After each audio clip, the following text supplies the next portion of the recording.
ሉምባ ምን እንዳገኘ አላውቅም፣ ግን በጣም ደስተኛና መጫወት የሚፈልግ ልጅ ሆኗል። ስፖርት ይሰራል። ባይ አሁን ባይሳክልኝስ ባይሆንልኝስ እኔ እኮ ገና ትንሽ ልጅ ነኝ፣ ለዚህ ዓለም ዝግጁ አይደለሁም። ትልቅ መሆን ያስፈራል እንዴ? ስናድግ ትልቅ ስንሆን ለምንድን ነው የምንፈራው? ያስፈራል እንዴ? ልብስሽን መልበስ ትቺ ነበር ወይ ምግብ መስራት ትቺ ነበር? ሉምባ በፍጹም እኔ ማውቀው መብላትና ማልቀስ ብቻ ነበር።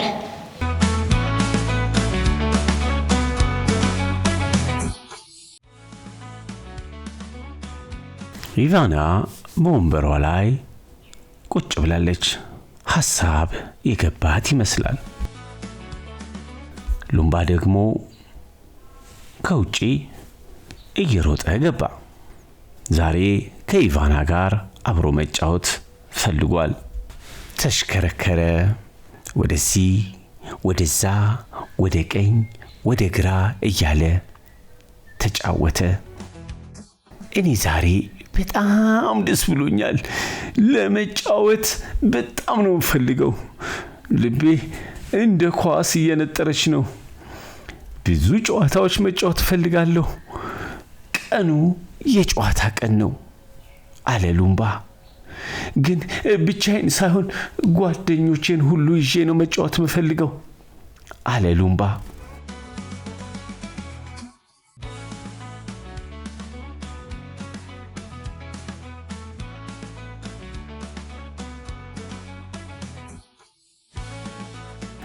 ሉምባ ምን እንዳገኘ አላውቅም፣ ግን በጣም ደስተኛና መጫወት የሚፈልግ ልጅ ሆኗል። ስፖርት ይሰራል፣ ይደንሳል፣ ወደ ግራ ወደ ቀኝ ይሄዳል፣ ይሮጣል፣ ይዝናናል። በዚህ ሁሉ ነገር ግን ኢቫና ጸጥ ብላ ቁጭ ብላለች። ሉምባ ዞር ሲል ኢቫና ላያት። እንዴ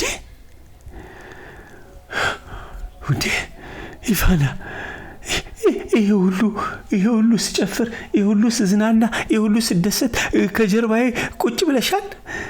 እኔ እንደ ፀሐይ ሳበራ፣ አንቺ እንደ ዝናብ እንደ ደመና ይሆንሽው ለምንድን ነው አላት።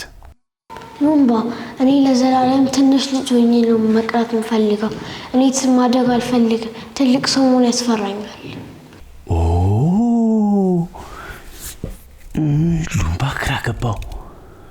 እንዴ ኢቫና፣ ትልቅ መሆን ያስፈራል እንዴ? ስናድግ ትልቅ ስንሆን ለምንድን ነው የምንፈራው? ያስፈራል እንዴ? ከባድ ጥያቄ ነው አለ ሉምባ።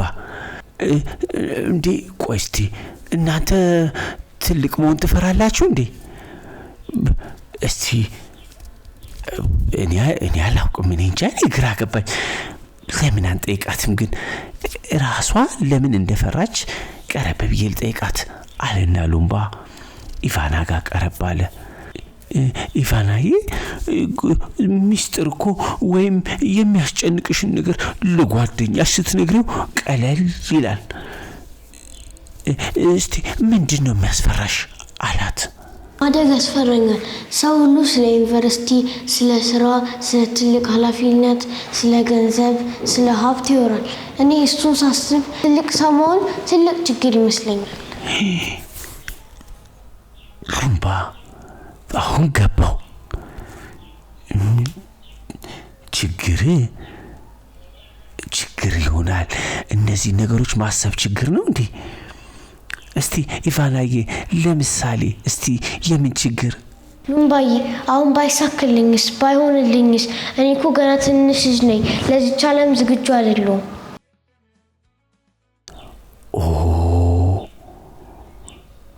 ሉምባ በኢቫና ጥያቄ ተገረመ። ባይሳካልኝስ? ቆይ ይህንንማ ማስረዳት አለብኝ ብሎ ወደ ኢቫና ቀረብ አለ። ኢቫናዬ፣ ይኸውልሽ አንድ ሚስጥር ልንገርሽ። እኔም እኮ ድሮ እንዳንቺ ወደፊትን ሳስብ በጣም ፈራ ነበር። ፓይለቱን፣ ዶክተሩን፣ ሀብታሙን፣ እንደዚሁን እንደዛሁን በቃ ብዙ ነገር የሚያወሩት ነገር ስለ ኑሮ፣ መኪና ብዙ ስለ መግዛት እና ወይኔ ጉዲ እኔ እንዴት ነው የምችለው ይሄን ሁሉ እያልኩኝ እጨነቃለሁ።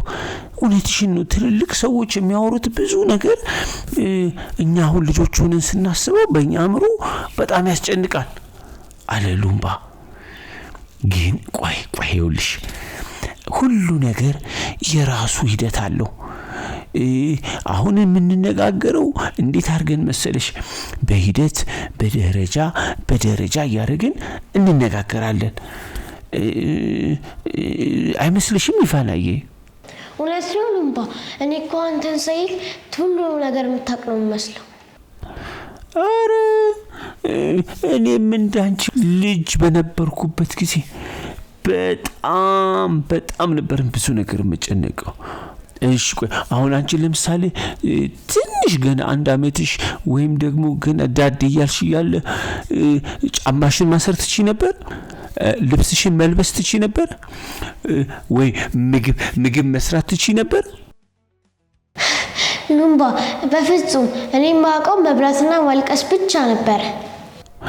ይኸውልሽ ኢቫናዬ ማደግም እንደዛ ነው። ማደግ ማለት አንድ ትልቅን ወንዝ በአንድ ጊዜ መዝለል ማለት አይደለም። ቀስ ያልሽ አንድ እግርሽን አንስተሽ ከዛ በኋላ ዱላ እንደገና ከፊት አረግና ጉድጓድ አለመኖሩን ተመልክቼ ቀስ ብዬ እንደገና ሁለተኛ እግሬን አነሳና እራመዳለሁ። ከዛ እንደገና እንጨቱን ከፊት አረጋለሁ። ከዛ ቀስ እያልኩኝ ሲሄድ በመጨረሻ ላይ ወንዙን ተሻግሬ የምፈልገው ቦታ ደርሳለሁ። በአንድ ጊዜ ትልቅ ልጅ መሆን አትችም፣ ትልቅ ሰው መሆንም አትችም። ቀስ በቀስ እያደግሽ ቀስ ብለሽ እየተራመድሽ የምትሄጂበት መንገድ ነው። አሁን ዛሬ ተማሪ ነሽ። የተማሪሽን እርምጃ ብቻ ነው የምትራመጂው። የትልልቅ ሰዎች ወሬ ስለ ደሞዝ፣ ስለ ገንዘብ አሁን አንቺን አይመለከትሽም። አንቺ የሚመለከትሽ እርምጃሽ ትምህርትሽን ውጤታማ እንድትሆኚ፣ ጥሩ ጸባይ እንዲኖርሽ፣ ቆንጆ የሆነ ስብዕና እንዲኖርሽ ወላጆችሽን ምክርሽን እየሰማሽ ማደግ ነው አላት ሉምባ።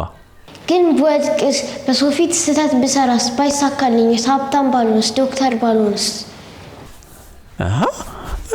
ብትሳሳቺ ብትወድቂ ምን ችግር አለ ኢቫናዬ? ሰው እኮ የሚማረው ከስህተቱ ከውድቀቱ ነው። ብወድቅስ ብሳሳትስ ሀብታም ባልሆንስ እንደዚህ ባልሆንስ ዶክተር ባልሆንስ እያልሽ መጨነቅ የለብሽም። የምትፈልጊ ቦታ ላይ ለመድረስ ከውድቀትሽ እየተነሳሽ ከስህተትሽ እየተማርሽ ጠንካራ ሆነሽ መሄድ ነው ያለብሽ። መውደቅና መሳሳትን መፍራት የለብሽም። ችግር የለውም። ከሱ ተምረሽ ወደፊት እንደምትጂ ምታስቢ ልበ ሙሉና ጀግና ልጅ መሆን ያለብሽ። አሁን ትንሽ ትልቅ የሆንኩ መሰለኝ። የሚያስፈራኝ አይነት ሳይሆን የጀግና አይነት ትልቅ የሆንኩ መሰለኝ። አዎ ኢቫናዬ እንደሱ ነው ማሰብ ያለብሽ። ልክ ነሽ። በአንድ ጊዜ ሁሉን ነገር እናስብ ካልን እንጨነቃለን። ሉምባ ወደፊት እየተራመደ ሊሄድ ሲል ሙዝ አዳልቶት ወደቀ። ወገቤ አራንሽኝ ኢቫና። እዴ ማን ነው እዚህ ሙዝ ደግሞ የጣለው? ወይ ወገቤ አንሽኝ።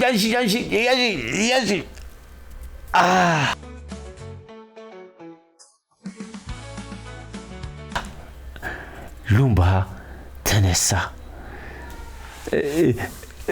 ግን ኢቫናዬ አየሽ ይሄ የሙዝ ልጣጭ እንደሚጥል ተማርኩ። ግን ወድቄ አልቀረሁም፣ ተነሳሁ። ለሚቀጥለው ትልቅ ትምህርት ተማርኩ። ይሄ የሙዝ ልጣጭ ስለሚጥል መንገድ ላይ ካየሁ አነሳዋለሁ፣ ቆሻሻ ቦታ እጥላለሁ፣ ደግሞ እንዳይጥለኝ እጠነቀቃለሁ። ከውድቀቴ ተማርኩ ማለት ነው። የሙዝን ልጣጭ አደጋኛነትን ተምሬያለሁ። አሃ ህይወትም እንደዛው ነው አየሽ አለ ሉምባ። ሉምባ ከውድቀቱ ምን እንደተማረ ለኢቫና አስረዳት።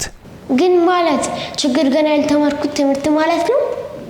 አዎ ኢቫና አንቺ ተማሪ ነሽ። ገና ብዙ የምትማሪበት ጊዜና እድል አለሽ።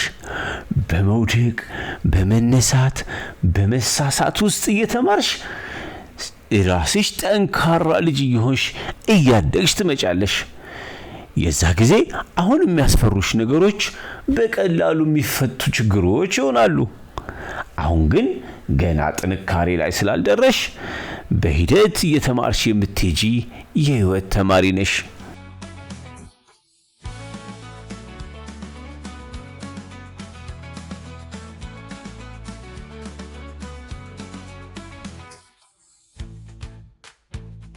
ሉምባ እጁን በኢቫና ትከሻ ላይ አድርጎ አጠገቧ ቁጭ አለ።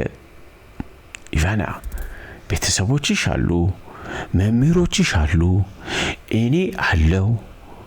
አዎ ጓደኞችሽም አሉ። እነዚህ ሁሉ ካንቺ ጋር ናቸው። አየሽ የህይወትን መንገድ ብቻሽን አትሂጂ። አንድ ሸምበቆ ብቻውን ቢሆን ይሰበራል። ከብዙ ሸምበቆች ጋር አንድ ላይ ሲሆን ማንም በቀላሉ መስበር አይችሉም። አንቺ የማትሰበሪ ጠንካራ ልጅ ነሽ። ምክንያቱም በዙሪያሽ አንቺን የሚወዱሽ ብዙ ሰዎች አሉና።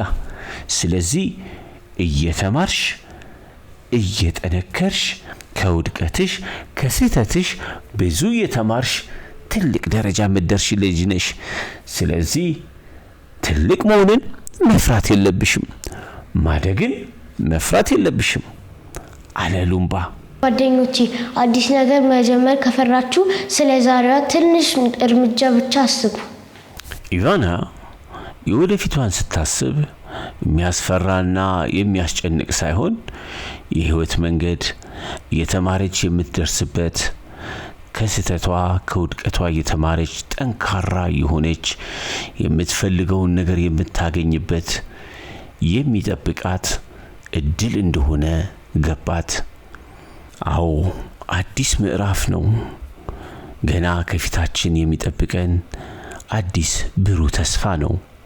ነገ የሚያስጨንቀን ሳይሆን እኛ ጠንክረን ይህን ብሩህ ተስፋችንን የምንኖርበት የህይወታችን አካል ነው አለች ኢቫና በልቧ። ሉምባም እጅግ ደስ ብሎታል። እውነቷን ነው። የዛሬ እርምጃችሁ ማጥናት ከሆነ የዛሬ ትምህርታችሁን በደንብ አጥኑ። ጥሩ ጸባይ ያለው ሀገራችሁን የምትወዱ ልጆች ብቻ መሆን አስቡ። ሌላው ነገር እያደጋችሁበት ከውድቀታችሁ ከስህተታችሁ ከጥንካሬያችሁ እየተማራችሁ የምትደርሱበት መንገድ ነው አለ ሉምባ። አንድ እርምጃ በአንድ ጊዜ። ኢቫናና ሉምባ ተቃቀፉ። አብረውም ጥሩ ቀን ሊያሳልፉ ተያይዘው ወጡ። ለተጨማሪ ቪዲዮ ሰብስክራይብ ያድርጉ። የኔታ ቤት